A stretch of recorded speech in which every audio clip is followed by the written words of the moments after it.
Hi, I'm Virginia Senator Mark Warner, and it's an honor to welcome you to the CyberMed Summit. I want to start off by thanking all of you for your continued effort to protect critical medical devices and healthcare infrastructure from cyber threats. As attackers become more sophisticated, and as we increasingly rely on technology in all areas of healthcare, your job is becoming even more important.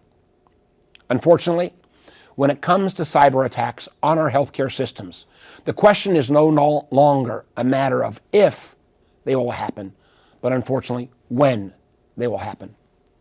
Russia, for example, preempted its military actions in Ukraine with data wiping malware, followed by 4 additional cyber attacks in the past 2 weeks. And while Russia has not fully deployed its arsenal of cyber weapons, I absolutely expect Russia to up its cyber game soon. That's why we need folks like you to be prepared for high-level attacks, not only in Europe, but here in our country. Now, while I don't think Russia would attack the U.S. government head-on, I'm concerned about the potential spillover effect into our networks. Many of you may recall the Russian attack called NotPetya launched against Ukraine a few years ago, in which destructive malware infiltrated not only Ukrainian networks, but took hold in systems across Europe and the UK, actually even spreading into the United States, and some of NotPetya's malware actually rebounded against networks in Russia as well. We know that once you unleash some of this malware, it doesn't respect geographic boundaries. Now, while not in NotPetya, the vast majority of U.S. hospitals were not infected, many were seriously impacted in indirect ways. For example, services such as voice-to-text transcription, which doctors rely on, were taken down, seriously impacting patient treatment.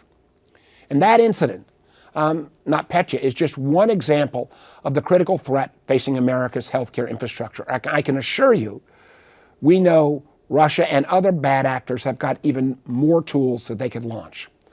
That's why we as a nation need stronger partnerships between the public and private sectors, not only to better prepare to fend off these kinds of attacks, but also to handle them when they happen and reduce the amount of harm that is done.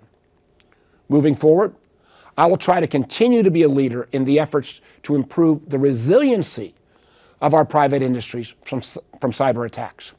It's why I fought so hard to not only introduce, but then pass legislation that would finally require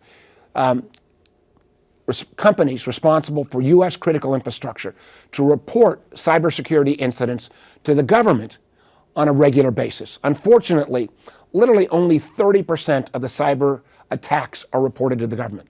Now, one of the things we did in this now law is making sure that if you are the victim and you report, we'll keep it anonymous.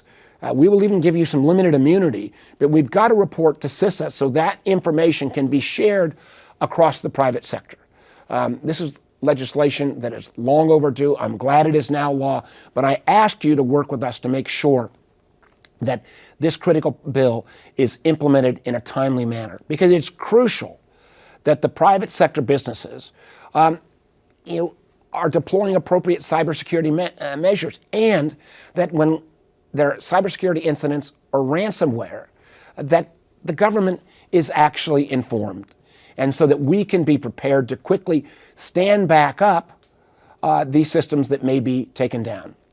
I also want to continue to encourage more partnerships between all the stakeholders and provide additional federal funding for technology and training to bolster cybersecurity at both the private sector level and at the local government level. We have a responsibility to make sure that cybersecurity threats do not interfere with our ability to continue delivering quality health care to every patient.